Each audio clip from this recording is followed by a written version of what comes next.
Le 14 mars 2017, Martine Ouellette est entrée en fonction comme chef du Bloc québécois. Elle est devenue chef de ce parti puisque son concurrent, Félix Pinel, s'est retiré de la course à la chefferie quelques jours auparavant. Il n'était donc que 2 personnes à déposer leur candidature pour devenir le nouveau chef du Bloc québécois, après Réal Fortin, qui était devenu chef par intérim suite à la démission de Gilles Duceppe le 22 octobre 2015. Sujet qui est beaucoup couvert par les médias, allons voir comment la situation se porte dans le milieu politique. Qui l'ont approché, qui ont insisté pour qu'elle accepte. Et je crois que la perspective d'avoir une tribune complémentaire à celle du Parti québécois, de Québec solidaire, d'Option nationale pour faire la promotion de l'indépendance, c'est quelque chose qui l'a séduite. Alors, c'est une chose qui l'a séduite, fait qu'elle a finalement décidé de faire le saut en politique fédérale. Et puis, je pense qu'elle a fait parler d'elle beaucoup, puis elle s'est fait connaître beaucoup justement pour le fait que quand elle menait un dossier, quand elle croyait en quelque chose, elle y allait jusqu'au bout, elle poussait très fort. C'est la première femme à diriger le Bloc québécois. C'est aussi la première femme québécoise, en fait, à diriger un parti sur la scène fédérale. Qu'on parle du NPD, du Parti conservateur, du Parti libéral, il n'y a jamais eu de femme à la direction de ces partis-là, qui venaient du Québec, du moins. Donc, c'est une belle première, en plus d'être une première au Bloc québécois. Il n'y a pas si longtemps encore, nos parlements étaient composés que d'hommes, âgés d'un certain âge, avocats, notaires ou médecins. Alors, notre système démocratique, aussi curieux que ça puisse paraître, s'est démocratisé avec le temps, faisant entrer des femmes, faisant entrer des gens qui provenaient d'autres horizons professionnels, des agriculteurs, des enseignants, des travailleurs sociaux, des gens du milieu des affaires, des jeunes. Et moi, je pense que c'est bien qu'il y ait des formations politiques qui soient dirigées par des femmes. Je pense que les femmes ont quelque chose à apporter à la politique comme elles apportent au quotidien beaucoup à la société. Elles sont trop peu nombreuses et c'est heureux qu'il y en ait à la tête de formations politiques.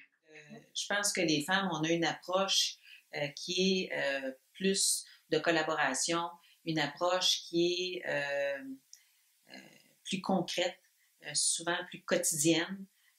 Et c'est important parce qu'il y a un électorat, il y a quand même 50% de l'électorat qui est féminin aussi. Donc, je pense que c'est important de pouvoir répondre aux préoccupations des femmes, des citoyennes. Et plus on sera de femmes en politique, mieux ce sera. Je pense qu'actuellement, c'est clairement pas suffisant. Je pense que le Bloc québécois avait besoin d'une figure médiatique articulée pour diriger ses destinées. À Ottawa, c'est là que sont tous les pouvoirs qui nous manquent pour qu'on devienne indépendant. Donc, je pense que ça va être la meilleure place pour préparer l'indépendance. Ça va être à Ottawa avec l'équipe du Bloc. Donc, des gens qui vont connaître les pouvoirs reliés à l'immigration, aux relations internationales, reliés aussi au développement économique, là, mais plus global. Donc, je pense que c'est la meilleure place pour préparer l'indépendance. Il y a beaucoup de gens qui se disent être chef du Bloc québécois, c'est une job à temps plein. Être député de Vachon, c'est une job à temps plein. Comment on concilie la job de chef du Bloc québécois et de député de Vachon dans 2 parlements différents? En d'autres termes, comment peut-on être à un vote à Québec s'il y a quelque chose d'important qui se passe à Ottawa? Ou comment peut-on être à Ottawa quand il se passe quelque chose d'important quand on doit être à Québec pour un vote?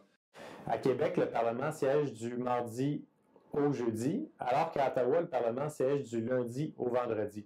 Ce qui fait en sorte qu'on siège beaucoup plus en termes de nombre d'heures et de temps du côté d'Ottawa que du côté de Québec. Ce qui fait aussi en sorte qu'elle a la possibilité de se déplacer à Ottawa. Comme en ce moment, ce qui est prévu, c'est qu'elle se déplace les lundis à Ottawa pour enligner la semaine au niveau des députés du Bloc québécois, puis qu'elle retourne faire ses fonctions à Québec du lundi au jeudi, et puis le vendredi, qu'elle soit dans sa circonscription pour qu'elle puisse au moins être une journée par semaine à traiter les cas de comté dans son bureau. Jusqu'en 2018, ça va me permettre de faire du transparlementarisme. Et donc, on envoie 50 milliards à Ottawa année après année. C'est notre argent et c'est le temps qu'on s'occupe de nos affaires. Et ces affaires-là, ben, on peut s'en occuper à Ottawa, mais à Québec aussi, parce qu'il faut qu'il y ait une coordination, il faut qu'il y ait une cohérence dans les actions. Donc, moi, j'appelle ça du transparlementarisme, puis je pense que c'est une très bonne chose. Il y a plein de dossiers qu'on pense à Énergie-S, par exemple. Ça a des impacts au Québec, mais c'est une décision du Canada. Ça n'a comme pas de bon sens.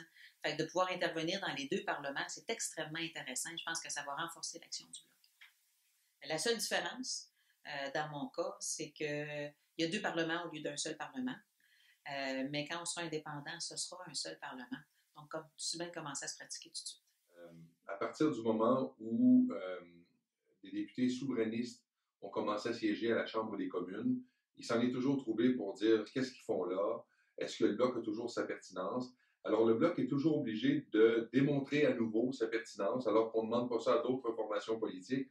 Même le NPD qui a failli être éradiqué de la carte avec 9 députés en 1993, 9 députés sur l'ensemble du territoire canadien. On ne lui a jamais demandé au NPD de se remettre en question ou d'expliquer ou de prouver, démontrer sa pertinence sur la politique, sur la scène politique fédérale. Mais le Bloc québécois, avec 10 députés, donc un de plus pour le Québec seulement que ce que le NPD avait en 93, le Parti conservateur, en 93, n'avait plus que 2 députés sur l'ensemble du territoire canadien. Jamais quelqu'un, c'est venu à l'esprit de quelqu'un de demander au Parti conservateur de justifier sa pertinence parce qu'il ne lui restait plus que 2 députés. Mais le Bloc québécois, on lui demande continuellement ce test de pertinence, sans cesse. Ça fait 6 ans que je suis députée à l'Assemblée nationale, puis j'ai fait toute une réflexion pendant le temps des fêtes avant de prendre ma décision de me lancer à la course à la chefferie. Moi, comme chef du Bloc, c'est sûr que oui, défendre les intérêts du Québec, mais plus que ça, préparer l'indépendance. Bien, moi, je suis assez optimiste, puis il s'agit juste, évidemment, de réussir à convaincre les gens, de les rencontrer, de prendre le pouls, puis de s'aligner le plus possible sur ce qu'ils veulent et d'être convaincants dans nos arguments, puis d'être rigoureux. C'est un travail qui est tout un défi, mais je ne serais pas là si j'y croyais pas. Puis c'est quand il n'y a pas de défi, c'est pas intéressant non plus, là.